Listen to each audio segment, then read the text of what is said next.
Welcome back, ballers, to episode 8 of Eye to Eye with AJ, Rambo, and Cody. Mic check 212. Just want to check the comments really quick. Make sure that you guys can hear us okay. Benito says, Rambo. What's up, Rambo? Can you hear me? No, I can hear you. And what's up to Benito? Fantastic. Just so you know, your camera is still off, Rambo, if you intended to have it on. But if not, no big deal. Oh, yeah, I'll be back on here. No worries. Thank you. Loud and clear. So, hello to everyone. Can you guys hear? I guess everyone can hear us. Yes. Cody, I can hear you loud and clear. Can you hear me okay? Yep. Fantastic. Well, once again, welcome back, everybody. Thank you guys for tuning in for another wonderful Tuesday night. Always so much to cover in the world of news, sports, politics, you name it. I got my own little presentation here, which will reference what I posted on my Instagram earlier today. So some of you guys might be familiar with it. But without further ado, let's knock out some intros. Rambo, if you wouldn't mind sharing with the viewers, for those who may not know who you are, doubtful, please let us know where we can find and support your work. You can find my work on patreon.com/thetruthcode. There's only one tier at $5, and you can join in the Codebreaker community Discord platform, in addition to the having access to all of the posts that I do. There are some posts for free. $5 does help me. And I'm also on Instagram. That's where I can be found, and I basically decode life itself, and I do ask philosophical questions, and I don't claim to have all the answers, but the truth codes is based on the allegories and archetypes and the gematria number code on which this world, history, popular culture, mythology seems to be coded, and I call it the truth codes, and that's the main thrust of my channel and my work. And thanks for having me again, AJ. As always, Rambo, huge pleasure. Shout out to the chat and everybody following. Please make sure to go follow Rambo on the Truth Codes on Instagram. I just wanted to provide a visual so you guys know to look out for the right one, because there are a couple different versions, but the one spelt out the way it should, the Truth Codes, you can find him on Instagram. Cody, you out there, please let the viewership know where to find you and your work and how to support you. Yep. Thanks once again, guys. Glad to be on here.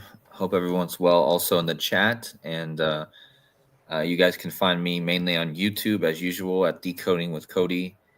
And also my donation link is Buy Me a Coffee at Decoding with Cody. And yeah, that's I'm here to continue to shed some light on what's going on YouTube, and then AJ does have my Instagram up there as well, and I'm still growing it. So, I mean, I appreciate anyone who wants to go over there and give a sub there. So, yeah, looking forward to what we can get into today. So, yeah, me as always, Cody. We always appreciate having you in our corner every Tuesday, and I know I'll be seeing a lot of you this week. We did a live yesterday, and the three of us, just a heads up for everybody, we do have a live stream coming up on Thursday as well, where you can find us at Ani Osaru's channel. I will put that up maybe towards the end of the stream so people can look out for that. But he will be hosting, and I believe we'll also have the ability to connect each other's channels, so it will stream accordingly on each of our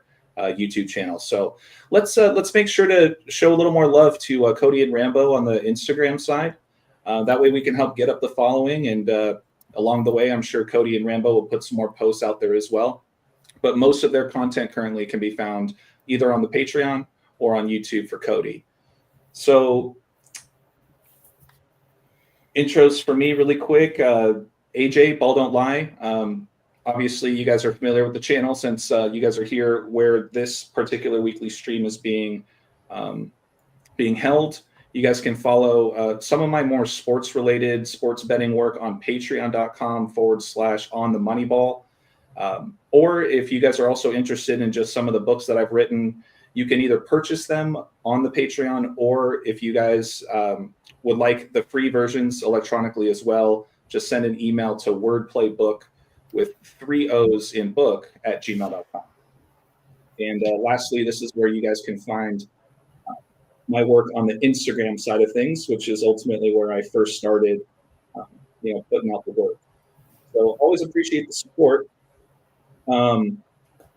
My part of the presentation today is really going to stem off of, like I mentioned, what I posted earlier today with regards to Kobe Sanders signing with the other Los Angeles basketball team in relation to Kobe Bryant. But before we get started, Rambo, Cody, I just wanted to make sure there was anything else you guys wanted to touch on or add or whatever before we dive in. Just want to give you that opportunity. I just want to mention, like, you saw I had like 1,700 followers, which looks like a decent amount for Patreon.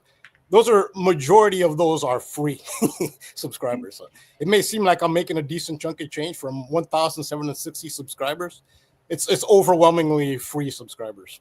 Well, and what I will say too, Rambo, is that this is actually a screenshot of your Instagram. Oh, okay, Instagram. I'm sorry. And I'm almost positive to add more to what Rambo is saying. If you go to his Patreon, and I will have the links in the description of this video as well. It should already be in there, but I'll double check. It probably shows even more, but Rambo's absolutely right. The total subscribers you see on Patreon creators pages does include the free followers as well. So just to, do away with some misconceptions, people can do some quick math and make some assumptions about what type of $5 a month could be with 3,000 subs. But besides the point, hello Casey, hello Susan, good to see everybody. Cody, anything else that you would like to kind of tee things off with before we dive into my part of the presentation? Not that I can think of. I figured I think I'll get into more of what I will talk about after you guys get into it. So I noticed you had 687 posts. That's funny. Why's that? Just the Mars. That's how many days is in a Mars year. So I was talking about Mars yesterday in my video. So yeah, actually Mars is supposed to be going in line with K2 on July 20th. Astrology wise, that's supposed to be a very actually, the astrology guy, a woman I watch, she says that's a very like huge time for like attacks. And also that supposedly K2 was aligned with Mars on September 11th in the sign of Sagittarius on September 11th. But today, or on July 20th, it's going to be aligned with K2 in, I think it's Gemini. I can't remember where it's at, but anyways, just getting off on a tangent. But I thought that was funny that you had 687 posts. Well, now that I'm looking at the numbers, I think it's funny. I'm at 10.1, which is the 26 prime, and my post today is about Kobe Bryant, which equals 26, just like game, just like God. And today is also the date written 15/7, the 37th prime. Bryant also equals 37. Kobe Bryant equals 157. So I think the timing of when I came across what I'm about to present was very fitting for me to, show face to it today to the audience. So without further ado, really what I'm showing you guys is exactly what I posted on Instagram earlier today. And it is about the signing of Kobe Sanders, the gentleman on the left, comparatively to Kobe Bryant on the right. And Kobe Sanders, he back on July 10th, so 5 days ago now, Kobe Sanders signed a two-way deal with the Los Angeles Clippers, right? The other LA basketball team who used to be across the aisle from the LA Lakers in Staples Center, now known as Crypto.com Arena. But now the Clippers have their own arena in Inglewood called the Intuit Dome. But besides the point, for starters, obviously, his first name is Kobe, spelled the same way as Kobe Bryant.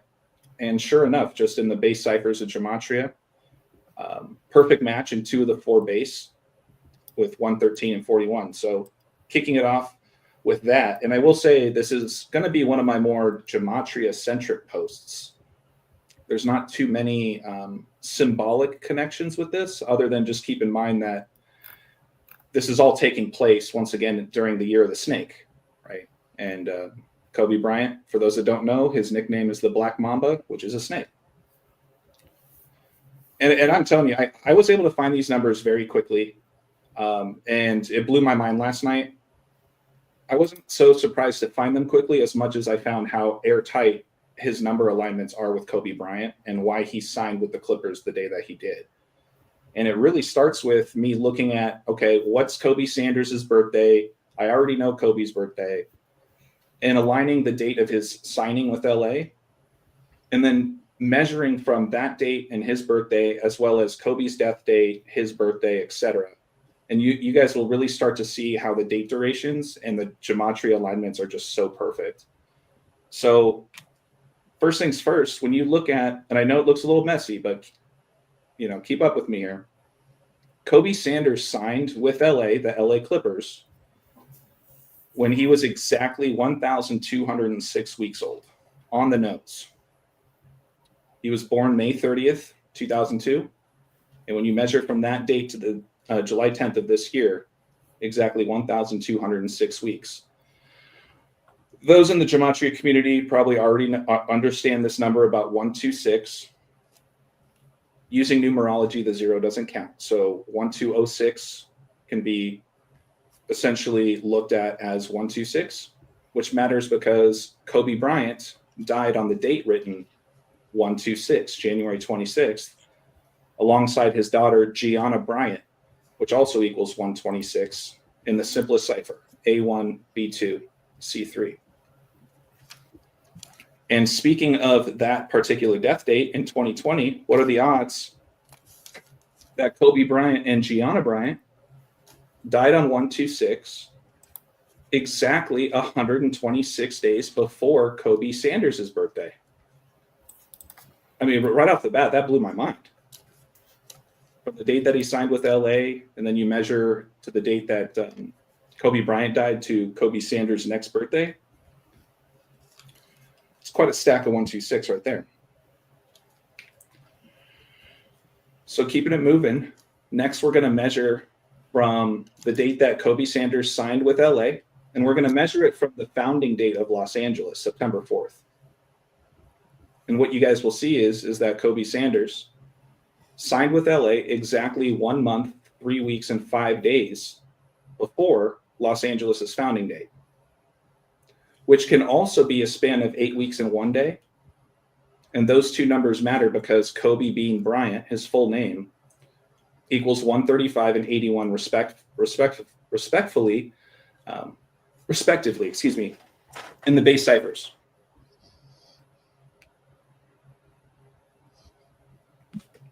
You'll notice too that all of my gematria alignments today are all among the base ciphers, which just makes it that much better. Kobe Sanders also signed with LA 1 month and 13 days before Kobe Bryant's birthday, which matters because Kobe Bryant equals 113. So does Kobe Sanders, by the way. Don't forget about the first slide that I showed. But Kobe Bryant was also drafted round 1, pick 13, and his first NBA game was on November 3rd, 1/1/3, right? And kind of wrapping it up here, Cody, you and I and Rambo, we were just recently talking about these 322s for the past week now at this point. What are the odds that Kobe Sanders' full name, Kobe Michael Sanders, equals 322 in the reverse cipher? And he was born on the 322nd day of Kobe Bryant's age. Thought that's pretty mind-blowing. He was also born exactly 85 days before Kobe's birthday, where basketball in the simplest cipher equals 85, right? Of course, he's wearing number 8 for Nevada when he was in college, and I'm sure he probably even publicly says it's because of Kobe. But yeah, you have that 85-day alignment between their birthdays, a big basketball number in gematria. And the inverse of that is 58, right? Well, Kobe Bryant equals 58 in the reverse Pythagorean cipher. And Kobe Sanders signed with LA exactly 58 weeks on the nose after his last birthday. And my last slide I really have for you guys here is that Kobe Sanders also signed with LA exactly 41 days after his birthday, where Kobe Bryant equals 41. He died at age 41. He walked off the court in his final game with 4.1 seconds left on the clock. Los Angeles CA equals 41, LA equals 41, etc. So it just blew my mind when you really focused on those 3 or 4 main dates, the 2 Kobe's birthdays, the signing date, and the founding date of LA. Sure enough, I touched on essentially every single number of Kobe's name when you do those alignments. So that's what I had for everybody today to kind of kick things off just in the world of sports. And once again, you guys can check this back out on my Instagram page. Just posted it today, so make sure to go check it out.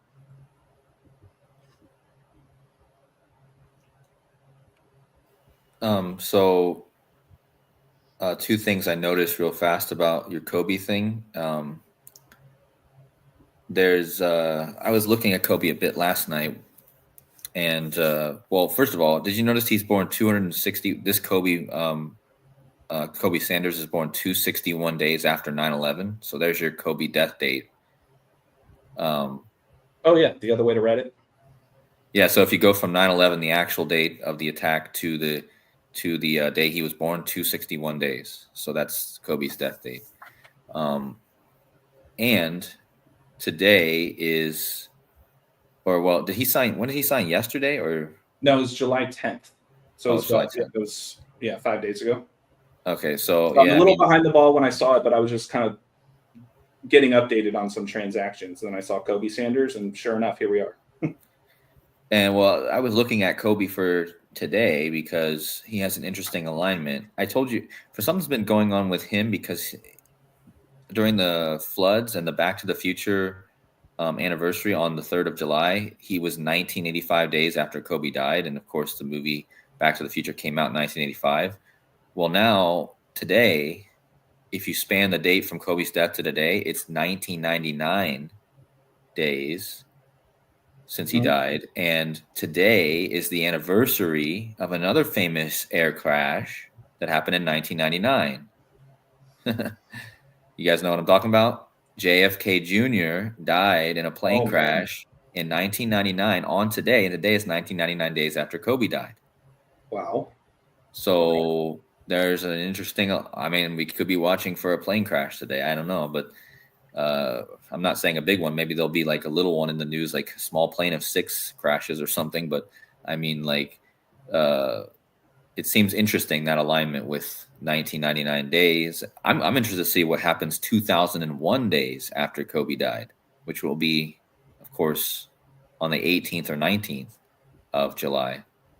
So funny you say that, because there was another 201 that I saw, but I was so overwhelmed with kind of the slides I was putting together last night for this, and I don't remember exactly what that duration was, but it was 200 days apart. You add that end date, you get that 201. But that was in alignment to the date when Kobe Sanders signed with the Clippers. And for any of you basketball heads out there, back in the day, there was a very small chance, at least in the news, that Kobe was going to leave the Lakers and go to the Clippers. And the Clippers are originally from Buffalo, but they spent most of their time in San Diego. Hence why I'm wearing this hat tonight. But that's where Kobe's dad's from my understanding. I forget. I'll have to double check, but I know that Kobe's dad played for the Clippers. That's right. That's what it was. But yeah, anyways, it's just mind blowing, because as soon as I saw Kobe Sanders and he signed with LA, the first thing I did was look at, I did this duration from his birthday to the date he signed, exactly 1206 weeks. I mean, that blew my mind. Not one day to spare, So, Cody, what was that 1985 days stat again? It was, if you go from Kobe's crash to the Cody, you want to share your screen? Would you mind showing that with us? Yeah. Hold on, I'll show it. Hold on. Cool. Let me get it up, because it was what was it? It was from. Let's see.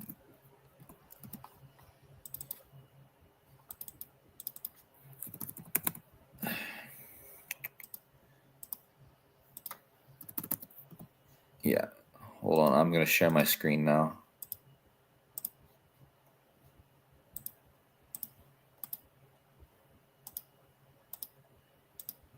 There we go. I can see your screen. Okay, so yeah, if you measure from Kobe's crash to the crash of the soccer player, which was on the anniversary of Back to the Future release, it was 1985 days. Okay. And the crash was, as I showed, 40 minutes into the day, and that was the 40th anniversary of the Back to the Future. And I believe blowout tire equals 176 in gematria, just like Back to the Future. So it was. There's probably way more connected, but I didn't get a chance to look more into it. But yeah, that right there. Yeah, so with Back to the Future, this is how 1985 and right 7-3, the anniversary. Back to the Future starts when Marty McFly first arrives in 1955, November 5th. What is the song in the background? It's Mr. Sandman. And Sandman has two meanings. It has to do with dreams. Send me a dream. Is the whole thing a dream? But a sand is also a reference to time travel. It's a reference to time. It's just an hourglass. An hourglass is where you have sand measuring time.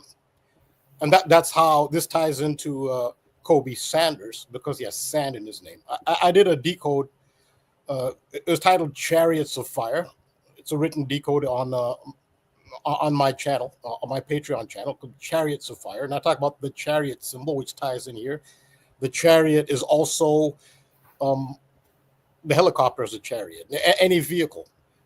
And the term Chariots of Fire comes from the Bible, where the prophet Jeremiah sees, or he's besieged by the Syrian army, but he's not worried, he's not concerned, and his servant is freaking out.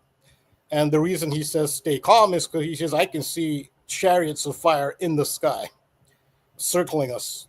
And this Syrian army is no match for us. Basically, he's talking about he can see it through his third eye. So the chariot is also a reference to not just a chariot on the ground, a real chariot or a car. It's also a sky vehicles. And that's where the Kobe helicopter ties in. But so there was, the year started with the Tesla Cybertruck exploding in Las Vegas outside of Trump Hotel. There's another Cybertruck fire, a chariot of fire with a Cybertruck, which is owned by Elon Musk. The chariot tarot card represents Cancer. Elon Musk is a Cancer. Remember who the prophet is who saw the chariots of fire. It was Elijah. I hope I said Elijah. Sometimes I mess them up. Elijah is the prophet who saw it. The other Cybertruck crash, I believe that was April 26th, 2025, was the son of former NBA All-Star Gilbert Arenas. His son in the LA area was in a Cybertruck crash and burned. The truck crashed and burned. But apparently he's fine to start the season with USC. But he's one of the most highly recruited high school all-stars. That's the son of Gilbert Arenas in the chariot of fire, burning Cybertruck. What's Gilbert Arenas' son's first name? Elijah. That's a blatant one. But he spells it with an A. That is a direct reference to Elijah seeing the chariots of fire. Elijah Arenas was in an accident where his chariot Cybertruck crashed and caught fire. Now, what does Arenas? He's actually also Gilbert Arenas. His parents emigrated from Cuba, so they spoke Spanish. What does Arenas mean in Spanish? It's arena. Arena means sand in Spanish, which is related to that. So that's how it ties in with Cody mentioning the 1985 Mr. Sandman, the crashes, and the whole Sanders sand. Arena is arena in Spanish, which means sand. So yeah, those all tie together that way. And if I could add one other addition, don't forget what I pointed out, that Kobe Sanders' middle name is Michael, and it makes me think back to everything Rambo's been talking about with Michael Jordan's upside down plane crash on his birthday. Not that he was in it, but it happened on his birthday. But then Cody, you tying in what you just did with, with Back to the Future, makes me think of Michael J. Fox, right? So just the middle name Michael. Also, that's a whole other chapter, you know. the Archangel Michael represents the element of fire. So Michael is a name associated with fire. There you go. So all four elements, there's an archangel that's associated with each element. Michael is fire. Wow. Yeah. Amazing. I love how just with no preparation, I can just throw something at you guys and it just ties perfectly in with everything we've been talking about. And I know that this news story is 5 days old at this point. I like to try to be as quick to the breaking news as possible, but it wasn't like it was breaking news. It was just an acquisition that I saw that I thought was interesting. And sure enough, I mean, just the date duration alignments with the gematria of Kobe and Gianna is crazy. Especially while we're in the year of helicopter and plane crashes, you know what I mean? And car crashes. That's the chariot symbol that I've talked about. The year Right, started like January. Michael Jordan's son, right? Yeah, that too. But right off the bat, January 1st, 2025, there were two incidents. There was in Las Vegas, the Cybertruck exploding outside of Trump Hotel. On the same day in New Orleans, Louisiana, on Bourbon Street, there was a Ford F-150 pickup truck that plowed into pedestrians on the same day. This is the year, and also ties into the Liverpool player Diogo Jota, who died. Liverpool had a championship. Liverpool just won the Premier League title, and they had a parade in the city of Liverpool. At the parade, a Ford minivan plowed into pedestrians again.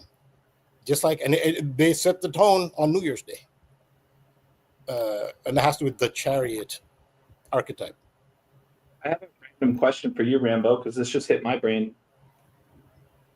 Does Deion Sanders and or like the Colorado at all tie anything into the chariots of fire that you mentioned? I'll explain why I'm asking that. Okay, I don't know. Dion, I can't think of the chariot or chariots of fire connection, but where he does tie into is the Mr. Sandman. As soon as Marty arrives in 1955, Mr. Sandman is playing. Remember his nickname. This is about time travel, prime time. And there's also the song which Michael Jordan had in Space Jam, which was the Steve Miller Band did the original. It was a cover version of the Steve Miller Band classic hit, Fly Like an Eagle. And Fly Like an Eagle starts off with the line, time keeps on slipping into the future. There's a time travel reference there in the Steve Miller Band, Fly Like an Eagle. And Deion Sanders, actually, I remember he had a career as a hip hop artist, and he did Deion Sanders did his cover version of "Fly Like an Eagle." And he did. Wow. Yeah, he did. Yeah, and yeah, you should hear it. It's a bit cheesy, but I don't know. It's so catchy too. It's a banger. I still enjoy it. It's pretty funny. But okay, so in the original they say time keeps on slipping into the future. In the Deion Sanders cover version, there's some female vocalists. They say prime time. I think she says no. Your prime time keeps ticking into the future. You should check out Deion Sanders, his cover version of "Fly Like an Eagle." You know, it's crazy because thank you for that, Rambo. So the main reason I was asking is because me being a Clipper fan that I was growing up, and like I mentioned earlier, the Clippers are now the LA Clippers, but they spent most of their time in San Diego, but the franchise began in Buffalo, right? So Deion Sanders is the head coach of Buffalo, right? The Colorado Buffaloes. And I mean, you know, you just think about like Southern California, sandy beaches, that kind of stuff. So there's that kind of alignment. But it really started there because we're talking about Kobe Sanders, who signed with the Clippers, who spent most of their time, or the franchise started back in Buffalo, right? Yeah, that was the main reason I was asking. But this is crazy too because Cody and I did a live yesterday. Make sure to check it out, any of you guys, when you get a chance. But there's ever since I wrote that book, The Hand, you know, with Adam Sandler and Happy Gilmore and all that. I mean, I can't get love out of my line of sight, but I also can't get Adam Sandler out of my mouth either, because it's just like he's popping up everywhere. You know what I mean? So this whole sand thing, definitely. I had the forgetting what it's called. What's it called again? When you flip the sand, little Hourglass. An hourglass. Yeah. I even have that in the cover of the hand. But anyways, besides the point. Also, think of buffalo wings and Colonel Sanders. But what are buffalo wings? It's chicken wings, right?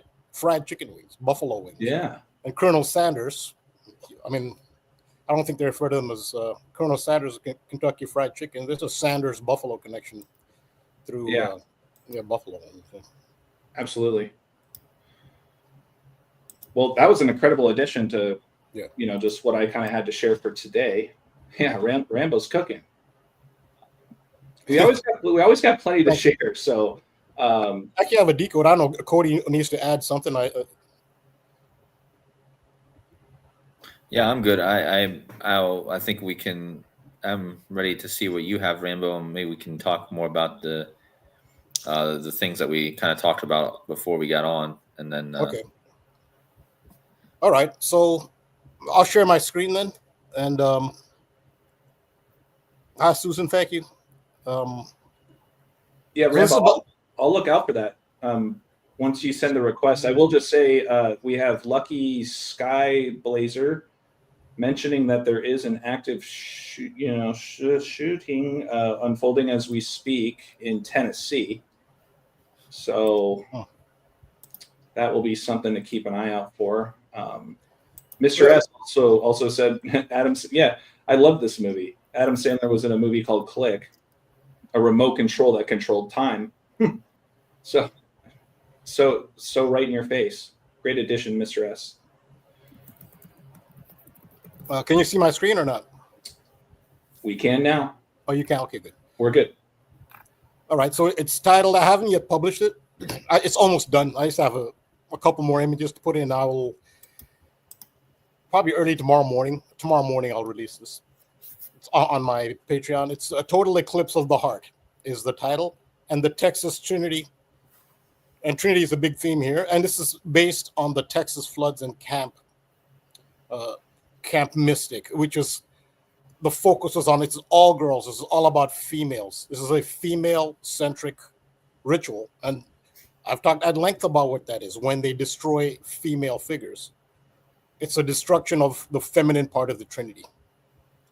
I'll wait till you find out what the Texas Trinity is. So I gave an example of Trinities. Trinities are the oldest, one of the central esoteric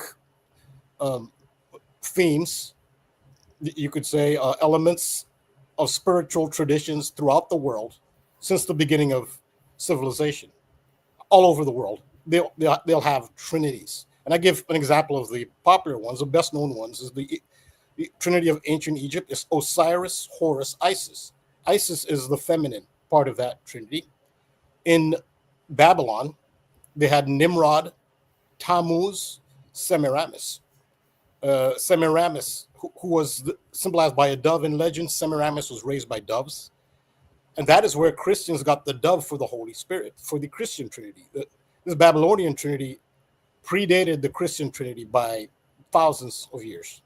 But that's where they get the dove symbol. The dove was a sacred feminine, but when you had monotheism, the Abrahamic religions introduced monotheism, and they couldn't have a goddess. So they had to remove the goddess. And that's actually, so this is a really ancient ritual theme, removal of the goddess. And when you see the importance of the god, and these are all symbolic and metaphorical forces in the universe, it should not be considered blasphemous. But what you have when you remove these things is you create an imbalance, and you get a world like you do now. Someone just told us there's an active shooter in Tennessee. Yeah, well, it seems every day, every week. That's the norm when you create an imbalance, which is what they've done. And that's what this Camp Mystic ritual was. So here's Nimrod, an example of the Babylonian Trinity of Semiramis, Nimrod, who's the sun god. And Tammuz is his son. It's the resurrected son of Tammuz. And they actually had December 25th, Babylon. This is before Christianity. They had the birth of Tammuz was December 25th. And it was based on the sun. The arc of the sun at the after the winter solstice, the arc of the sun starts to increase. The days start to increase by 1 degree. The arc increases by 1 degree after the winter solstice. That's how they came up with December 21st. It meant that the arc of the sun was reborn in a way. And so Nimrod and his son is Tammuz. Now, so what would you call the son of Nimrod? You could say Tammuz is Nimrod's kid. And this is what Cody brought to us. He told us about he's the Texas, so he's in the news now, heading the rescue efforts and the emergency management efforts in Texas. He's the chief of the Texas Emergency Management. His name is Nim Kid. And I think what that possibly could be an esoteric reference to is, because Nim is an unusual name. Yeah. Nimrod's kid. That's Tammuz. This is brilliant. Yeah. It just occurred to me. That's a reference to Tammuz. That's Nimrod's kid. And these are the kind of wordplay and mythology symbolism that Freemasons do. They know all about it, believe me. I mean, those in the know. That is Nimrod's kid. That's what this is a reference to. And it's a reference to the Trinity. This is all about the Trinity. Father, Son, Holy Spirit, like I said, is the Christian Trinity. And we have a very famous Trinity is in the Matrix. This is another example in popular culture of the Trinity, 2 males and a female. And what is the name of the female in the Matrix? Her name is Trinity. No, I thought I included a Trinity. Okay, that's okay. I'll add that. But Trinity is the name of the female in the Trinity of the Matrix. This is ancient. This is from the beginning of civilization. It represents forces in nature. In fact, Trinity in the Matrix, she actually shows the power of the metaphorical sacred feminine. Not only females have a capacity to love, obviously males do as well. The male principle of action and will, bravery, courage, females have that too. These are metaphors. These are powers just in the universe that need to be in balance. And when you get rid of one, you create an imbalance, which is why the world is the way it is.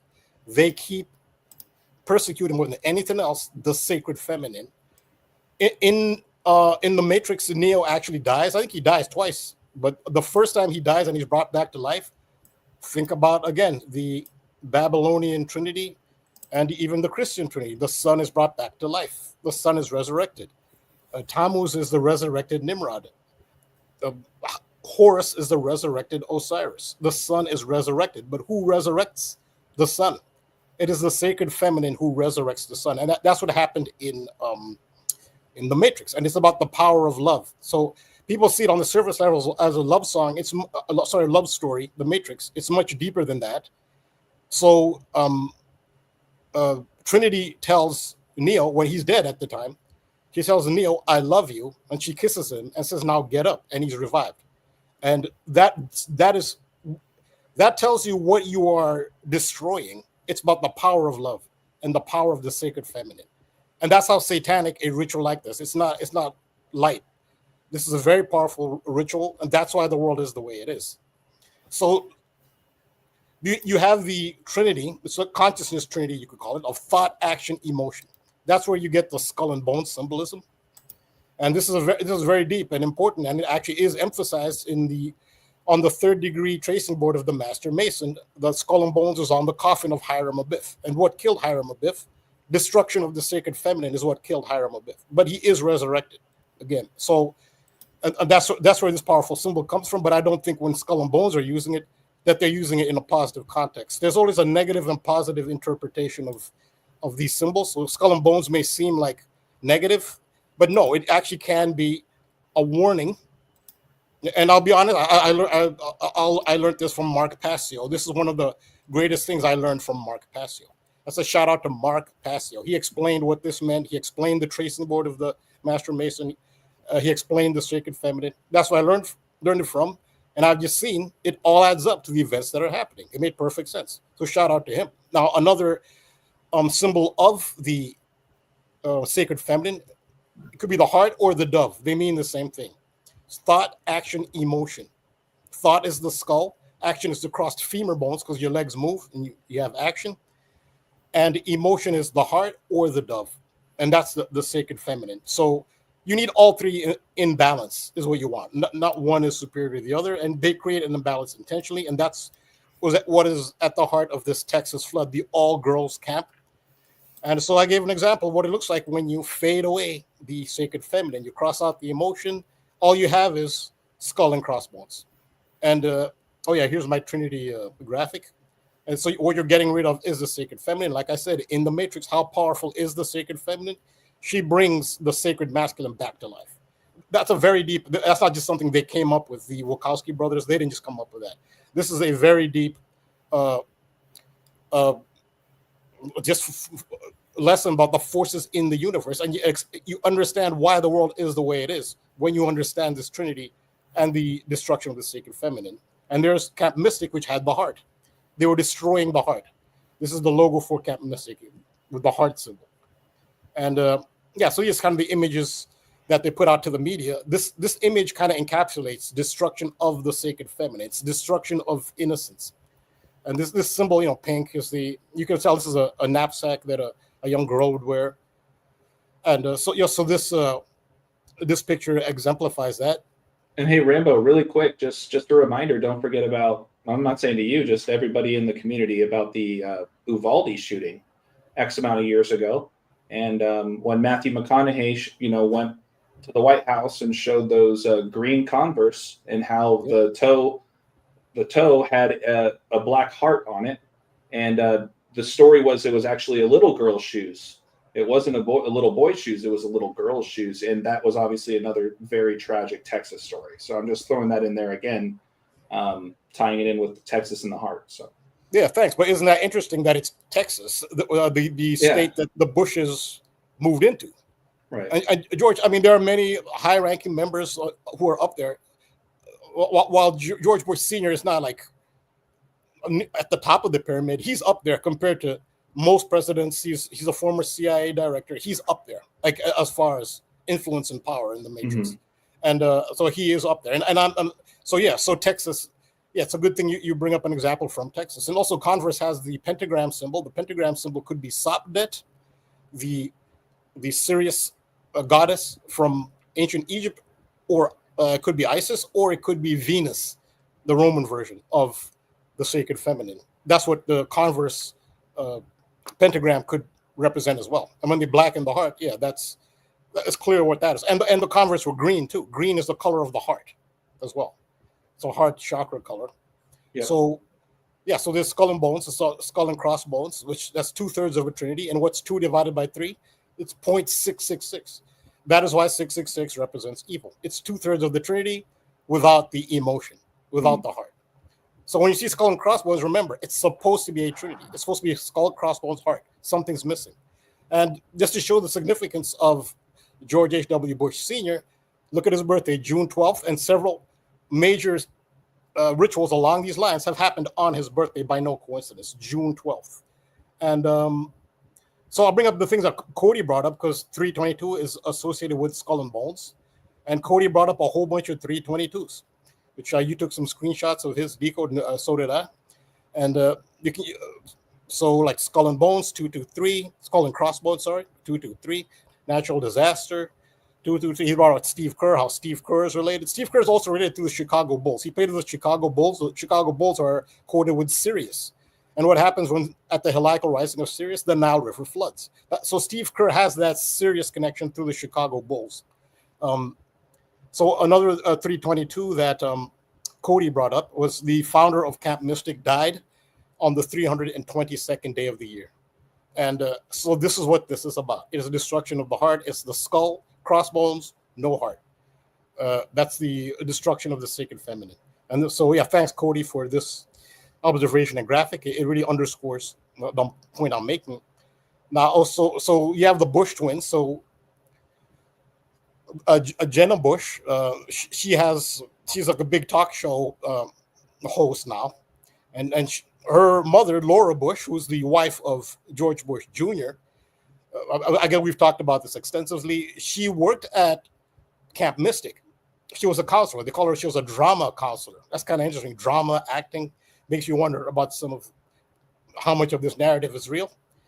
Not to diminish any suffering, like we don't know, but we know how it is. Not everything they do is real. It's partially real. We don't know. But she was the drama counselor. How interesting. But Laura Bush is connected to Camp Mystic directly. And that's the mother of Jenna and Barbara, the Bush twins, wife of George Bush Sr. They're from Texas. And this is the infamous Texas Trinity that I talked about. My apologies, but this is what they coded with. This is not me. I'm just observing that this is what they're doing. Father, Son, Holy Spirit. I mean, not that any of these people really should represent this, but this is what they code the Matrix with. They'll put themselves in these positions. They want you to worship their figures as gods. How many celebrities do you see with a Jesus symbolism? This is what they do. They're anything but Jesus figures, but this is what they do. The Father, Son, Holy Spirit. That's George Bush is the father. George Bush Sr., the father. Junior is the son. The Holy Spirit figure is Laura Bush, and she's the heart. Thought, action, emotion. And Rambo, really quick, I would just say you might want to add that screenshot that we showed on Donut's channel when it was that screenshot from that movie, The Flood, Who Will Save Our Oh, Little right. Ones. Oh, yeah, right. You're like it's in that movie itself, and it's about it was X amount of years later, but it was about an actual flooding, right, back in like '87, I want to say. But yeah. they have the 322 literally in that movie when some of the parents actually get their children back. I think that adds very much to just in line with everything you're talking about. Oh yeah, absolutely. I just I have a hard time finding that graphic. Do you have it in one of your videos, like a separate video? Because that's a long stream. It's hard to find that. Yeah, I'll send it to you. I'll do a screenshot of it and I'll put it in my. This is still the edit version.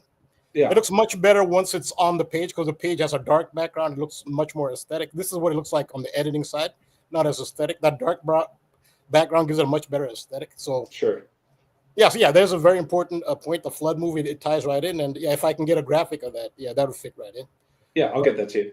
But this is what they do. They put their figures in these positions, which are based on very sacred and powerful. It's the power of these trinities, and this is what they do. And this is the Texas Trinity. Laura Bush, who worked at Camp Mystic as the drama counselor, she's the sacred feminine in this Trinity. And I'll think of the Trinity River in Texas. There's a Trinity River. It's just contained in Texas, all 710 miles. So Laura Bush wrote an autobiography in 2010, I believe it was published. And look what it was titled. It was titled "Spoken from the Heart." She is the heart. I mean, I just confirmed that she is the heart of the Trinity. This is a Trinity. It's a Texas Trinity. And we now, and this is letting them know because her father-in-law and her husband are part of Skull and Bones. And now she emphasizes heart. They are perfectly conscious of the Skull, Bones, Heart Trinity. They're 100% conscious of it. That's why they make her emphasize heart, the title of her autobiography, Spoken from the Heart. Now, this brings up, remember I talked about George Bush Sr.'s birthday of June 12th. This is a hit song from 1983 called Total Eclipse of the Heart. Now, what does that describe? If the heart is being eclipsed, that means it's being covered up. The power of the sun, the light of the sun is being blocked. So eclipsing the heart, it's the same thing. Again, destruction of that sacred feminine care, compassion, human principle. The song Total Eclipse of the Heart by Bonnie Tyler, which was released on June 12th. Again, so they know what they're doing. That's George Bush Sr.'s birthday. That's when the song with the same theme of Skull and Bones comes out. You're eclipsing the heart, June 12th. And on the B-side of Total Eclipse of the Heart is Straight from the Heart. So yeah, that's an emphasis there. Now, speaking of Total Eclipse of the Heart, look again at the logo of Camp Mystic. Like, what do you see? It's a small detail in the middle right here of the heart. It's an eclipse. This is what it looks like. It's an eclipse. There is an eclipse in the, you could call it, I don't know, emblem. I don't know if you call it logo, but the sign for Camp Mystic that got flooded. There's an eclipse image right there. And so think of Total Eclipse of the Heart. It's right. The song's title is contained in this. Is the eclipse and the heart. And there's a moon. They have to have a moon because the eclipse is sun moon. They even have the moon symbol there. They have an eclipse there. And isn't it? I just got a looking for pictures of an eclipse, and I came across this one, which looks very similar to the sign of Camp Mystic with the hills and the river and the eclipse. I just looked for different images, and this is so similar. So eclipse is part of Total Eclipse of the Heart. So I looked at the video of Total Eclipse of the Heart. It's an award-winning video. It was really high acclaimed video, music video. And it has the images that I've talked about. It has the dove. The heart and the dove are the same thing. They know this. So there's a boy here, a schoolboy, with dove wings, and he releases a dove. That's in Total Eclipse of the Heart. The heart and the dove are the same image. And Bonnie Tyler herself is dressed as a dove. She's dressed all in white. She's the dove. And there's water all over the video. This is a very water-oriented event, obviously. It was the flooding of the Guadalupe River. And water is all over the video. Here's some schoolboys being splashed with water in the video. And it happened at the time of Cancer. It happened on July 4th, which is in Cancer. The zodiac sign of Cancer is a water sign. And of course, July 4th being Independence Day. It's all based on the Nile River more than anything. So yeah, there's a time in the tropical zodiac of Cancer, July 4th, water element. And the ruler of Cancer is the moon. The moon is a big part of it. And you think of how the moon is related to water. The moon controls the tides. So the moon is very related. Now, look at where the video for Total Eclipse of the Heart was filmed. It was in England. Bonnie Tyler is from Wales in Britain. So it was released first in Britain. But look where the video was filmed. The video was filmed in Virginia Water. That's in the county of Surrey in England. I think it's a county. I don't know. But Virginia Water. I think of how that ties into the United States. With all the hundreds, thousands of miles, probably, of a coastline that the United States has, which stretch of coastline is the center of the U.S. Navy. It's Virginia. It's Virginia Water is where Total Eclipse of the Heart was filmed. This ties into all the themes of the bushes and the Camp Mystic flooding, and it actually starts with a full moon. And here's another scene from the video. They have they're doing a toast with two glasses, and the water and the liquid, whatever the liquid is, it spills out of the glasses. This is in Total Eclipse of the Heart video. And what is this a symbol of? I know what this archetype is as soon as I saw it, and it is the tarot card Two of Cups. This is straight from the Heart video. That's Two of Cups tarot card. And what is the element of the Two of Cups? It's water. And it has to do with the zodiac sign of Cancer. But look, this is from buildingbeautifulsouls.com. They make great graphics, so they give you a nice piece of information in each graphic. Like I said, symbols have positive and negative interpretations. Two of Cups has positive interpretations, as you can see. And this is very brief. There's much more in-depth than this. Perfect harmony and sacred union. But I highlighted what else does the Two of Cups represent. Imbalance, which is what I've been talking about. That's exactly why the whole ritual of having girls perish in a flood is about. It's destruction of the sacred feminine. It's to create an imbalance. Not that the sacred masculine is negative, obviously not. Nothing happens without action. But it's the imbalance. Without the sacred feminine, the actions are psychopathic. There's no heart behind the actions. And this is why the world is the way it is today. And this is why organizations like Skull and Bones have the power that they do. And it started in Nazi Germany too. They started as the Brotherhood of Death. That is why the world is the way it is today. Imbalance. This wraps it right. This right here, the Two of Cups, wraps it right up. And that's the whole sentiment of Total Eclipse of the Heart. You're eclipsing the heart. You're causing an imbalance. And there's the Two of Cups. That means imbalance. It's all in the video. And again, the song was released on June 12th, George Bush Sr.'s birthday. And then there's twin symbolism. There'll always be twin symbolism. Another twin symbol regarding this is the High Priestess tarot card, who sits in between twin pillars. And the twin pillars she sits between are the pillars of Boaz and Jachin, which are used in Freemasonry, but they have their origins in Kabbalah, the twin pillars of Kabbalah. This is why the Bushes named their twin daughters with the first names J and B. It was a reference to the twin pillars. But these are female-related twin pillars, just the High Priestess. And so Jenna and Barbara are J and B. They consciously named them with names beginning with J. And Barbara, of course, Barbara was convenient because George Bush, their grandmother was already named Barbara, but so it worked out that their names were J and B, and they're twins. It's a reference to the twin pillars of the high priestess. Now, notice for the high priestess actually represents balance as opposed to imbalance. This is a very powerful card. Many people believe the high priestess is the most powerful card. Of course, it's all subjective. The most powerful card of the tarot. It's also very Cancer-oriented, very watery. And so there's your twin symbolism. And of course, they have their twin daughters. So this is the metaphorical portal. So twin pillars represent portals. This is the metaphorical portal into the material world. Material, mater, M-A-T-E-R. Mater means mother in Latin. This is the portal into the material world, which is known as the Silver Gate. This is a portal to the Silver Gate, which is guarded by Isis, or ruled by Isis, who is Venus, who is the sacred feminine. But again, the high priestess is balance.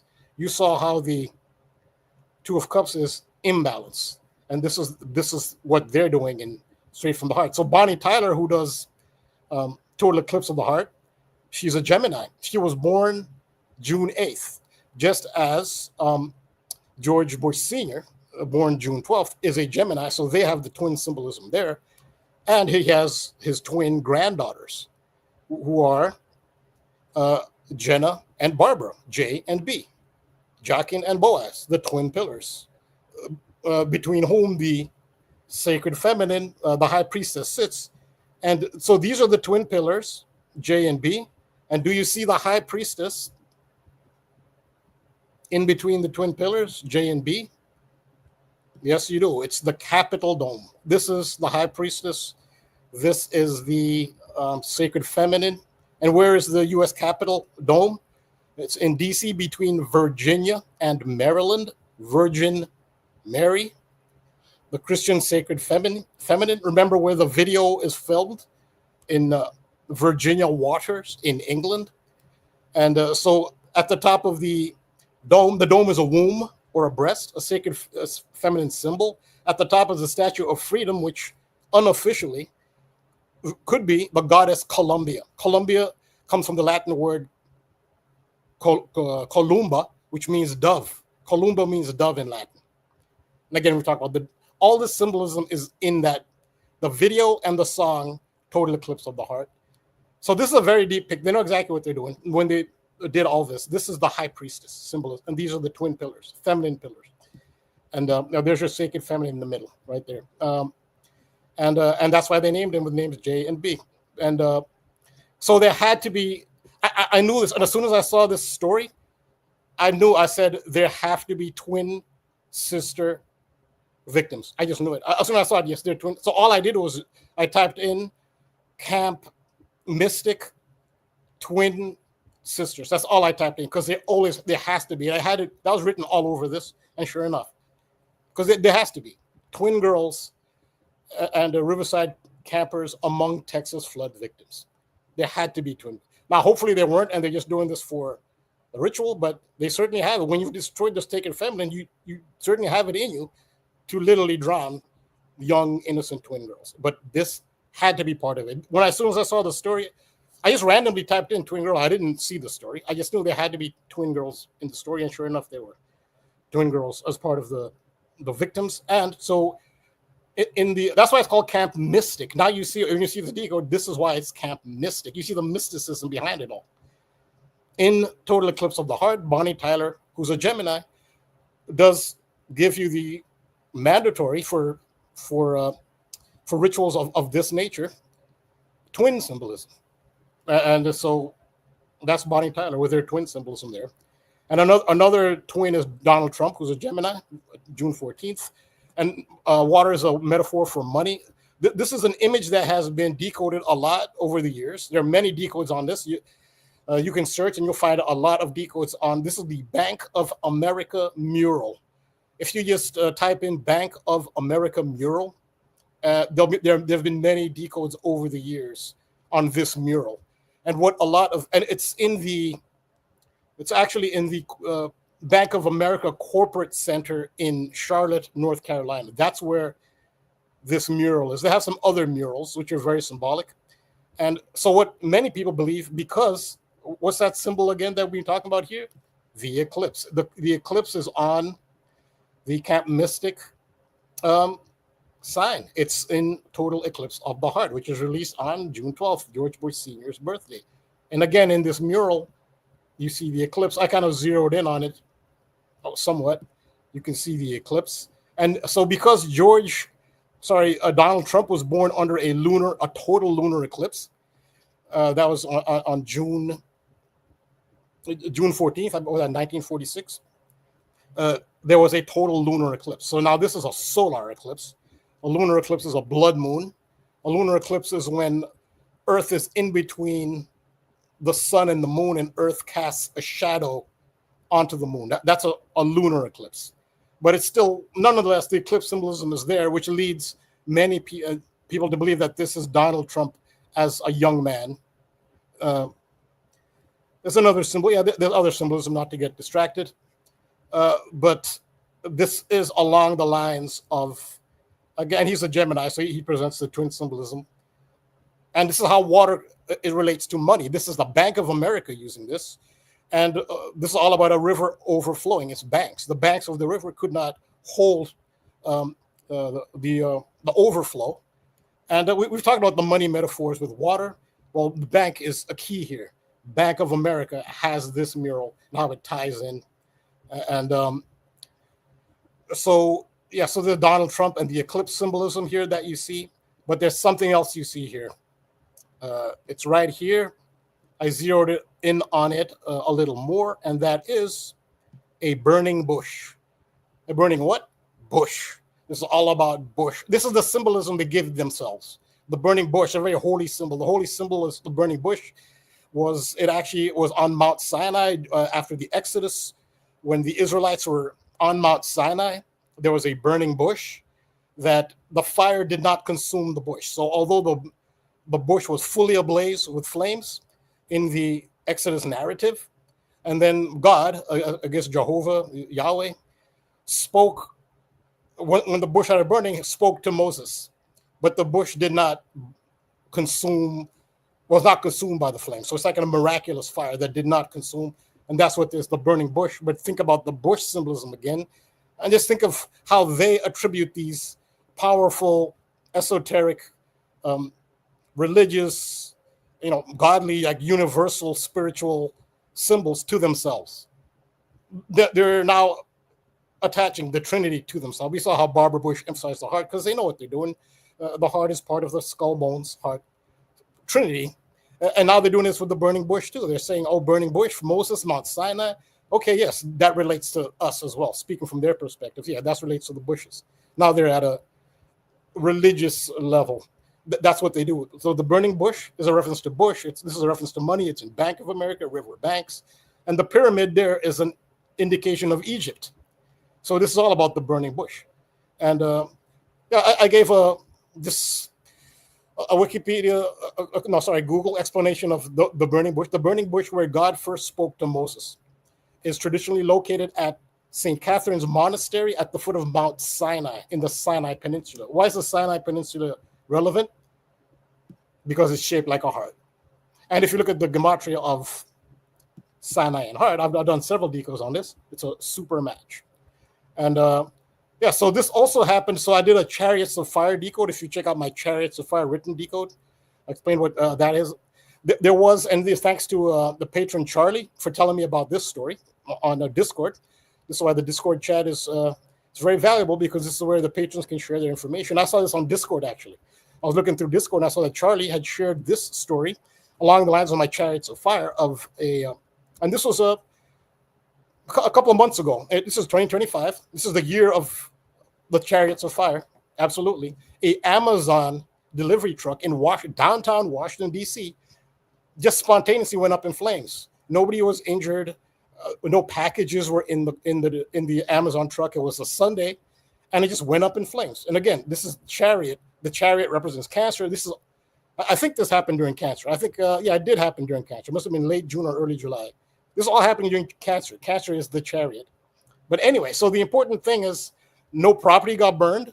other than the Amazon truck, the chariot of fire that went up in smoke, only one other object caught fire in this event in Washington, D.C. And guess what it was? A bush. In Washington, D.C., only the Amazon truck caught fire and a bush, burning bush. As soon as I saw this, it was abundant. Wow. Yeah. So I'll do more on this decode. I'll go more in depth on this. I'll add a few things. I'll release it tomorrow on Patreon. The burning bush. And it also tells you, it reveals the narcissism that these people have. They say all these ancient, powerful, esoteric codes apply to us, the Bush family. We're special. Burning bush, that's us.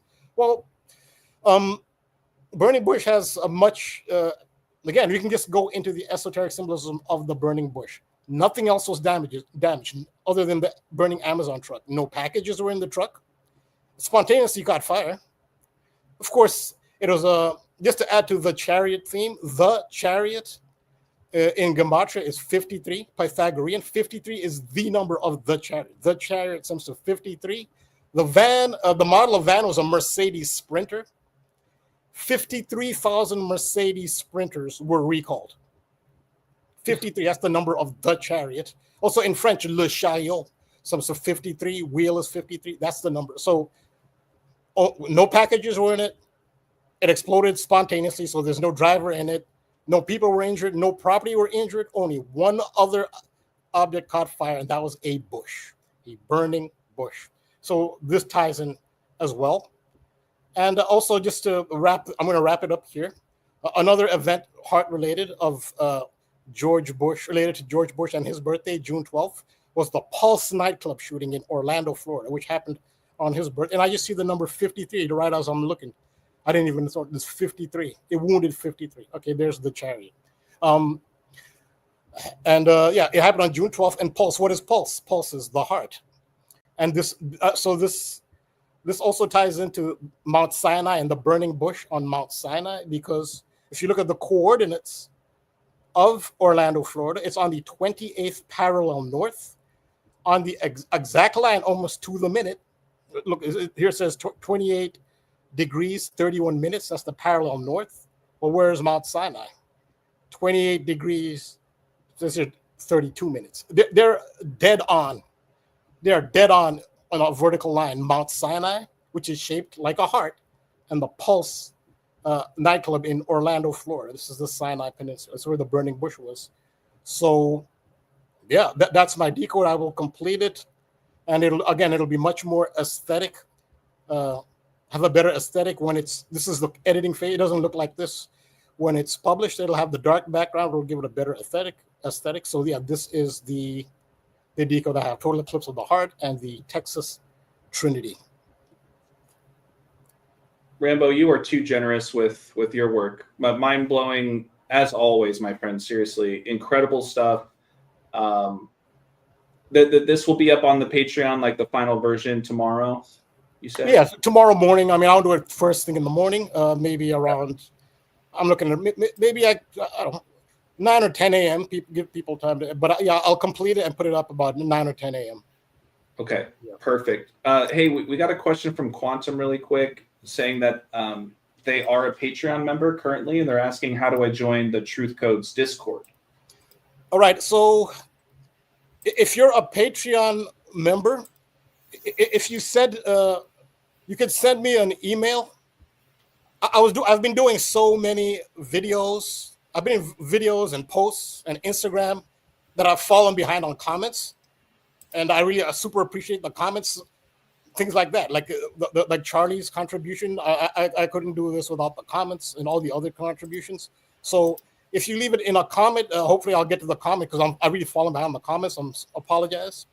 Yeah, thetruthcodes@gmail.com. If you send me an email or write it in the comments, it's supposed to connect you automatically, but for some reason it doesn't always do that. Like once you become a $5 member, you should be connected automatically, but it doesn't work like that for many people. So I'll send you an invite if you let me know that you're a member, $5 subscriber, and you can't connect. I'll just send you an invite, and the invites always connect. But yeah, it's supposed to connect, but it doesn't. I don't know why it doesn't. It does for some people, not other people. So I'll send you an invite that way. Awesome, Rambo. We appreciate that. Hey, Cody, we know that we've taken a lot of time today. I want you to be able to take us home. And I know you had a lot of things you wanted to bounce off of Rambo with regards to the Hangman. And, there were a couple things I felt like you and I had that spidey sense with what Rambo had presented. But I'm going to step out. I got to go to the bathroom really quick. So I'm going to pass things off to you, to Cody, and I'll be right back. You guys do your thing. All right. I don't know if yeah. Go ahead, Cody. I know you don't have the screen, but go ahead. Yeah. So I got my requested. Hold on, just a second. Hold on. That's right. Okay. Boom. Add to stage. All right, we're good. Cody, we can see you. You're good. All right. Thanks, man. So this, really, Rambo, like the fact that we were both on this at the same time and realizing how this all connects is pretty crazy. So all the people who watched my decode from earlier today about Trinity, it was I literally, the whole thing was based off Trinity, and then Rambo comes out with the Trinity. We didn't even know we were working on these similar decodes. But yeah, so let me just kind of show how this all connects real fast here. So last week after the flood started, I mentioned that the WWE was having 4 shows, or not WWE, but there's two wrestling companies, two prominent wrestling companies, WWE and AEW. And all their shows are aligned together, even though they seem to be different companies. The shows are all coded, of course, together. And one of the shows was All In Texas. That was the AEW show. And the other show was the WWE show the next day on July 13th, which was called Evolution. And I had mentioned this last week, Rambo, that this was an all-girls wrestling event, which is very rare. This is only the second time ever that they've had an all-women's wrestling event.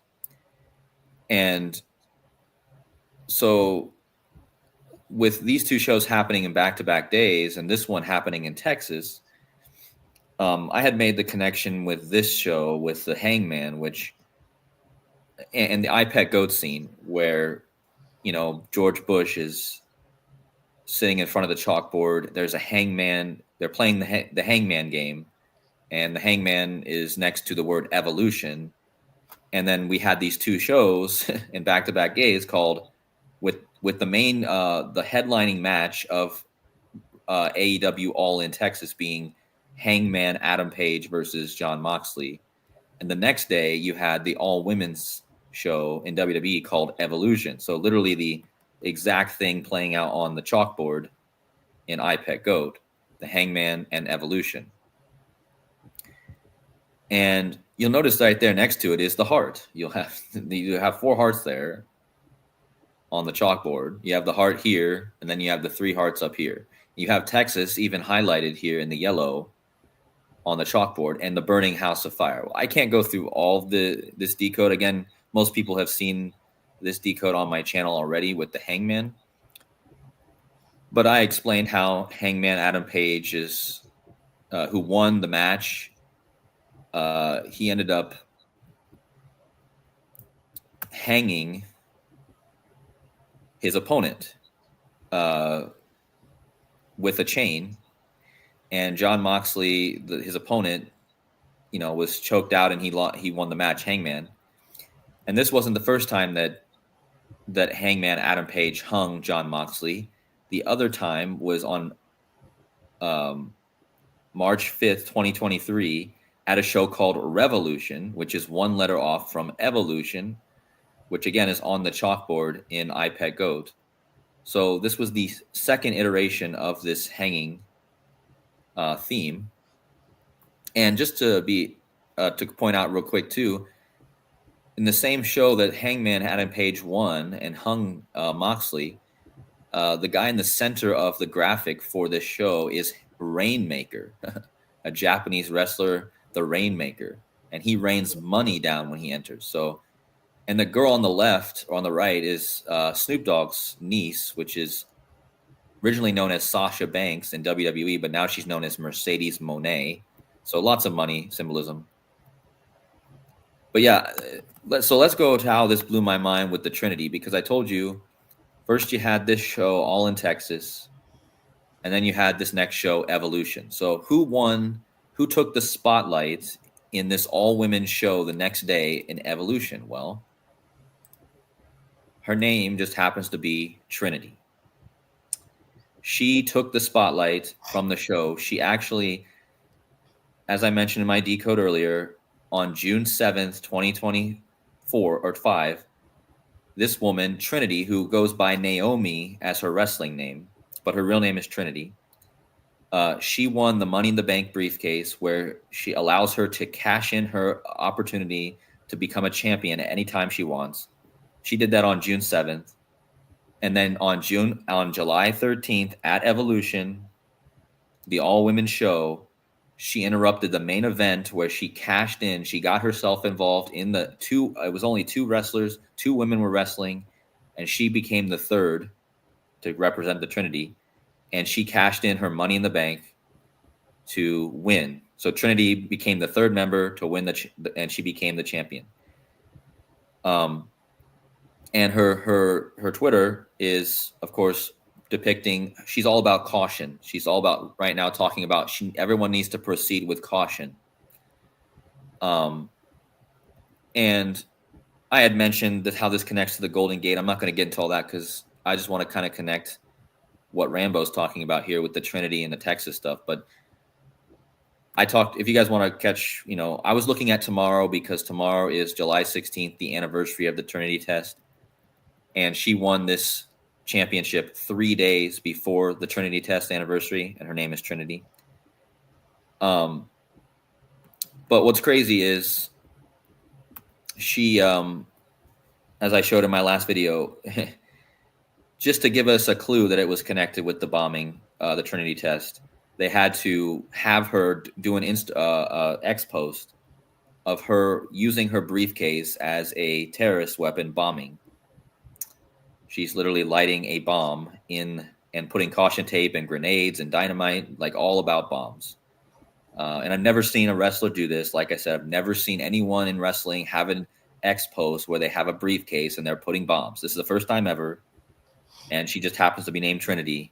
And she's doing this 3 days before the Trinity test anniversary, which again, Trump will be 28,888 days old today on the 16th, and the Golden Gate Bridge will be 88 years and 88 days old, which is also 32230 days. Another Skull and Bones connection. But yeah, she said so many plans, so little time, and then she shows herself bombing, lighting a match, and bombing. And the character figure she has laying in her briefcase is her husband, who's also a wrestler, and he's a twin. So this goes perfectly with what Rambo was just talking about with the Bushes and their twins. And so in this briefcase, she has a figurine of her husband, who is a twin, and he is born in San Francisco. And I had mentioned how the day that she won her Money in the Bank briefcase, it was just 2 days before Tulsi Gabbard had posted a strange video on X where they show the Golden Gate Bridge getting nuked.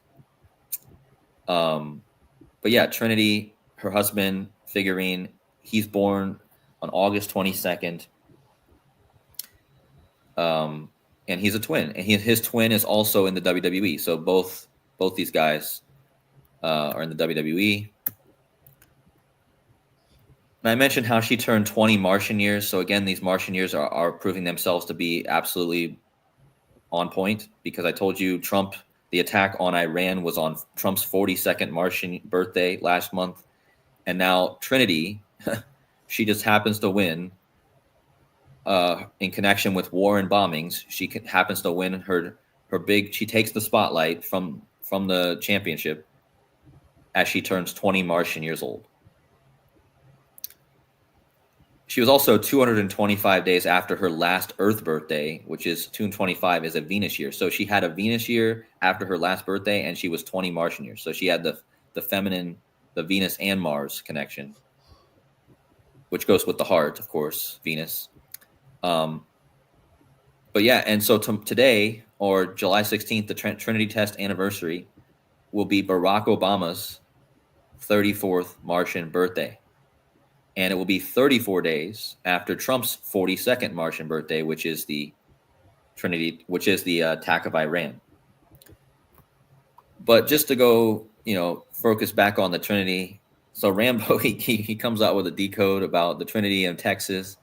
And then the show that, Trinity wins is literally connected perfectly with Texas and the evolution, which Trinity just happens to be the one to take the spotlight during that show.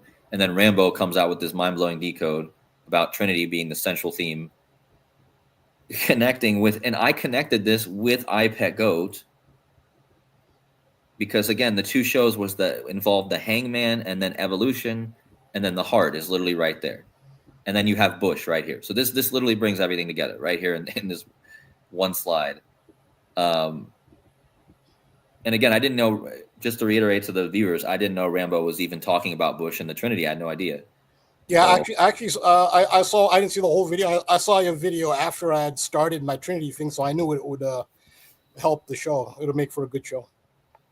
Oh, that's great. So, I mean, yeah, it's just amazing that she ended up being the key centerpiece, and then she has all this connections with, and I think this connects to the Texas Revolution, because as I pointed out, the other time that Hangman Adam Page hung Jon Moxley, like he did the other day, he repeated it.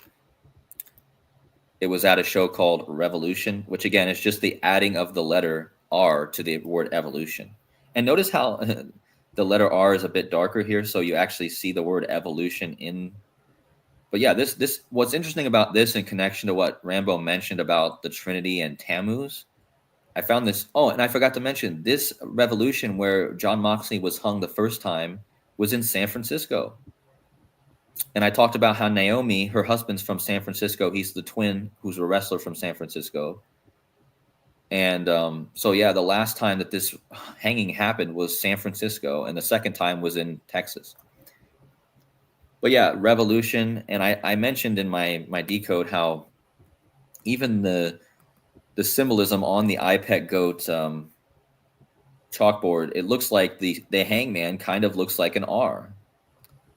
The shape of the way that the picture is drawn, you can draw an R over it, and you can kind of see how it could be kind of symboling a revolution. So, and then as far as what I was going to say about the Tammuz thing real fast, I found something interesting as you were presenting, Rambo.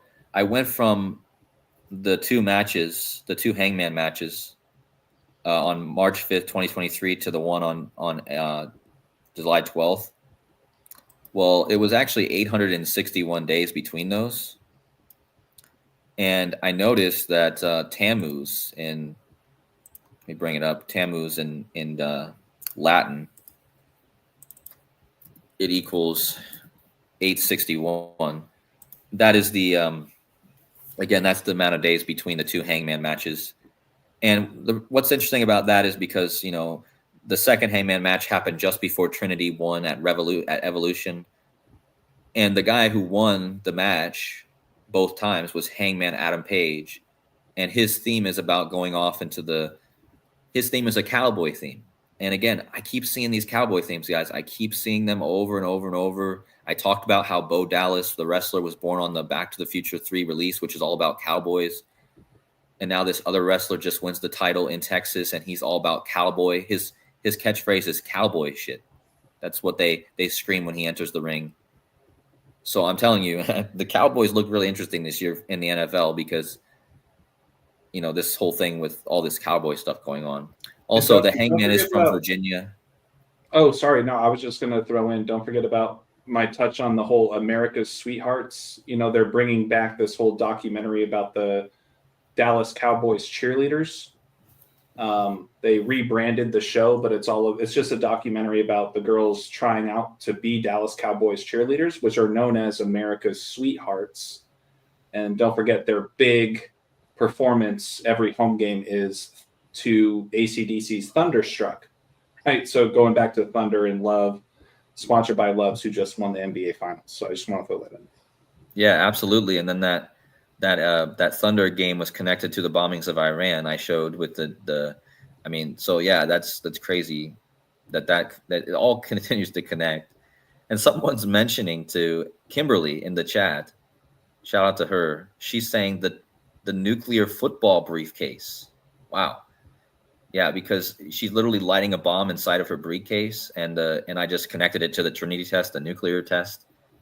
And then she mentions that the nuclear football is the briefcase where the president has the authorization to declare a nuclear strike. So, I mean, wow. And But yeah, that's all I have. oh, okay.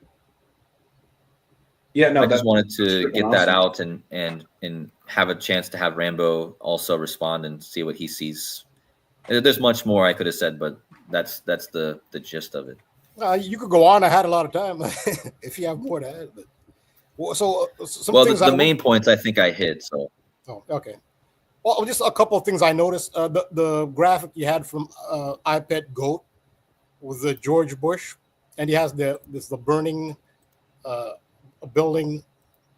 It's a whole like sketch of a burning house behind him. That goes along with the burning bush symbolism.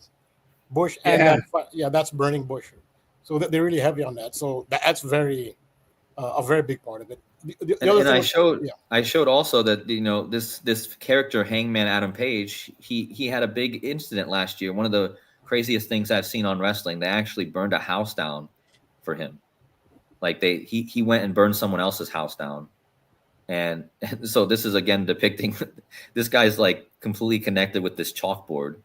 The Hangman, the burning house, the heart. They called him the heart and soul of AEW after this match the other day.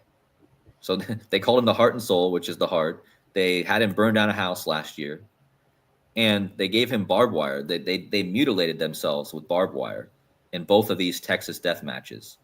And of the barbed wire is literally in the next scene of iPet Goat with the buckshot, which the buckshot is the name of his wrestling move that he uses.